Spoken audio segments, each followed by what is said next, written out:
Do'stlar, Telegram kanalimizda katta konkurs bo'lyapti. Konkursda siz YouTube bilan bog'liq 10 ta sovg'alardan birini yutib olishingiz mumkin. Ishtirok etish esa juda ham oddiy. Bu uchun video ostidagi Telegram kanalimizga obuna bo'lasiz va o'sha kanalga biriktirilgan postga o'tib, qatnashish tugmasini bosasiz va tamom. Hoziroq o'ting va konkursda ishtirok eting. Sizning YouTube kanalingiz bor va har bir videoni professional tayyorlashga harakat qilyapsiz. Videongiz ko'rilmoqda, lekin obunachilar soni hali ham 100-200 tadan oshmayapti. Bu holat ko'pchilik yosh youtuberlarda bo'ladi. Ammo bugun men sizga aynan shu muammoni bosqichma-bosqich yengib o'tishni ko'rsataman.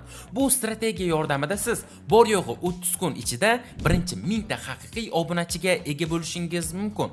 Agar tayyor bo'lsangiz, qani biz boshladik. Keling, avvalo obunachilarni qanday ko'paytirishni tushunib olaylik. Ya'ni odamlar sizning videongizni ko'rishganidan keyin kanalingizga obuna bo'ladimi yoki yo'qmi, shuni tahlil qilib ko'ramiz. Albatta bu ko'rsatkichlar videoning mavzusi, yo'nalishi va boshqa ko'plab narsalarga bog'liq bo'ladi. Lekin men boshqa kanallar va o'zimning virusli hamda kam ko'rilgan videolarim asosida o'rtacha konversiya ko'rsatkichini hisoblab chiqdim. U taxminan 1% ga teng. Ya'ni agar sizning videongiz 10 000 marta ko'rilgan bo'lsa, unda siz o'rtacha 100 ta obunachi orttirishingiz mumkin bo'ladi. Bu yerda men shorts videolar haqida gapirmayapman. Ko'pgina yosh youtuberlar o'z videolarida o'rtacha 100 tadan 1000 tagacha prosmotr olishadi. Demak, 1000 ta obunachiga yetish uchun siz kamida 90 tadan 100 tagacha video yuklashingiz kerak bo'ladi. Lekin bu hech qanday yechim emas. Tajribali youtuber hech qachon obunachilar ortidan quvmaydi. U o'z videolarining o'rtacha ko'rish sonini oshirishga intiladi. Siz ham aynan shunday qilishingiz kerak. Xo'p, videomning nomidan ma'lumki, bizning maqsadimiz 1000 ta obunachiga erishish. Demak, bizga taxminan 99 000 ta prosmotr kerak bo'ladi. Bu esa qiyin ish emas. Ayniqsa agarda siz MrBeast qanday qilib millionlab ko'rishlar to'playotganini tushunsangiz. U shunchaki yaxshi g'oyalarni topadi va ular ko'p ko'riladi. Ko'p ko'rilgan videolarda esa obunachilar soni ham o'sadi. Shunday ekan, yaxshi g'oya va to'g'ri yondashuv bilan siz ham o'z kanalingizni tez rivojlantirishingiz mumkin. Lekin agar siz endigina kanalni boshlagan bo'lsangiz, qanday qilib yaxshi g'oyalarni topishingiz mumkin? Keling, bu narsani ham tushuntiraman. Agar YouTube'da tez o'sishni istasangiz, eng virusli bo'lgan videolardan ko'proq nusxa olishingiz kerak. Endi o'ylab ko'ring, MrBeast kabi yirik content makerlar g'oyalarni qayerdan oladi?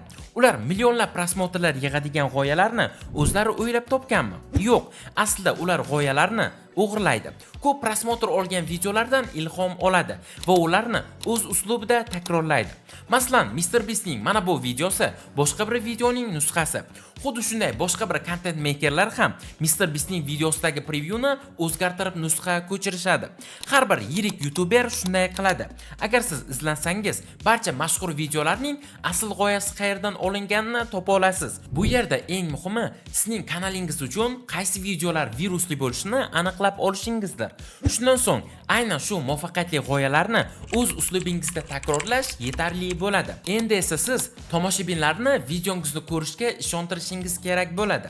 Ya'ni tomoshabinga o'z tanlovi to'g'ri bo'lganiga ishonch berish. U videoga bosganidan pushaymon bo'lmasligi kerak. Tomoshabinlar esa buni dastlabki 30 soniyada baholashadi. Bu esa sizning videongizni intro qismi bo'ladi. Ya'ni siz introda tomoshabinga kerak bo'ladigan narsani to'g'ridan-to'g'ri taqdim etishingiz kerak. Buni qanday qilishni ham ko'rsatib beraman. Mana bu MrBeastning tasodifiy videosi. Videoni bosganimiz zahoti nima chiqadi ko'ramiz. Sarlavhada $1 va 250 million dollarlik maxfiy orol deb yozilgan.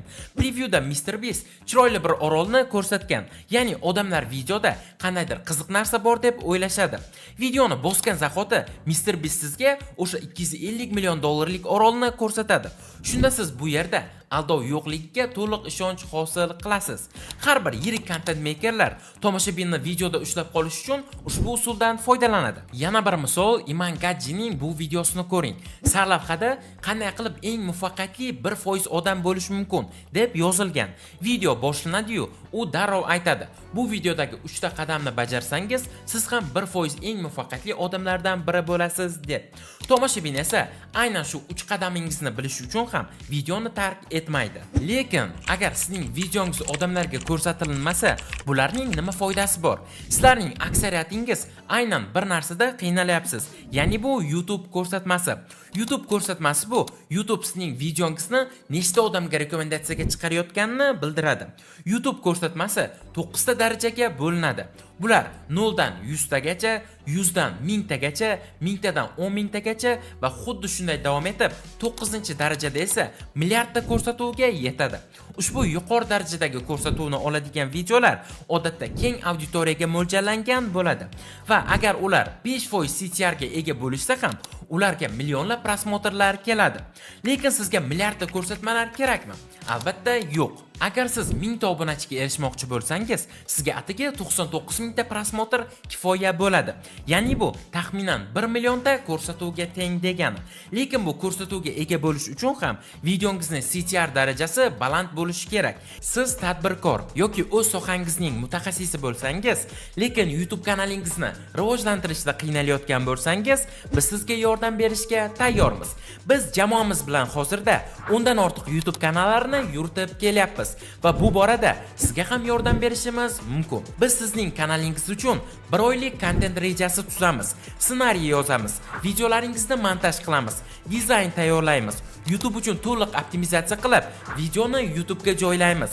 Siz faqat videoga tushib bersangiz bas, qolganini o'zimiz bajaramiz. Agar bizning prodyuserlik xizmatimizga qiziqsangiz, hoziroq video ostidagi Telegram profilga YouTube so'zini yozib qoldiring. Biz sizga aloqaga chiqamiz. CTR bu aynan o'sha ko'rsatmalarga nisbatan bosishlar foizi hisoblanadi. Videongizda CTR qanchalik baland bo'lsa, videongiz shunchalik ko'p ko'rsatmalar oladi. Bu uchun sizga taxminan 15% dan baland CTR kerak bo'ladi. Lekin CTR darajasi ham kanal yo'nalishiga qarab har xil baholanadi. Ya'ni ba'zi kanallarda 10% CTR bu yuqori CTR hisoblanadi. Ba'zi kanallarda esa 20% CTR normal hisoblanadi. Bunga misol qilib, yangilik kanallarni keltirishimiz mumkin. Videongizda CTR darajasi baland bo'lishi uchun videongizning mavzusi qiziq bo'lishi kerak. Shuning uchun birinchi va eng muhim qadamingiz bu to'g'ri mavzuni tanlashdir. Chunki barcha muvaffaqiyat shu yerdan boshlanadi. Endi keling, hozirgi vaqtning o'zida bu narsani qanday qilish mumkinligini tushuntirib beraman. Avvalo YouTube da qidiruvga kirib, siz tayyorlamoqchi bo'lgan mavzuni yozing. Keyin chiqayotgan mashhur videolarni diqqat bilan tahlil qiling. Ularning sarlavhalari qanday? Preview dizayni qanday? Videolar qancha vaqt oldin chiqqan va hozirda qancha prosmotr olgan?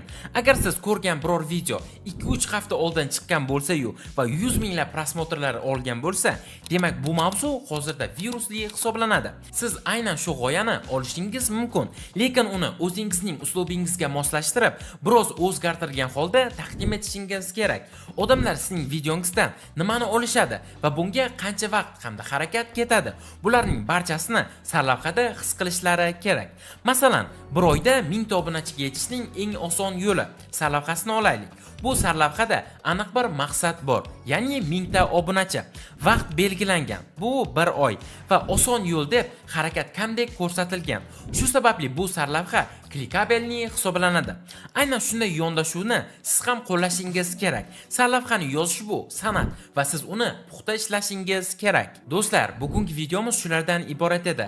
Agar video sizga foydali bo'lgan bo'lsa, videoga like bosing va kanalimizga obuna bo'lib, kommentariyada o'z savollaringizni yozib qoldiring. Hamda bizning Telegram kanalimizga o'tishni ham unutmang. Keyingi videolarda ko'rishguncha, xayr, sog', salomat bo'ling.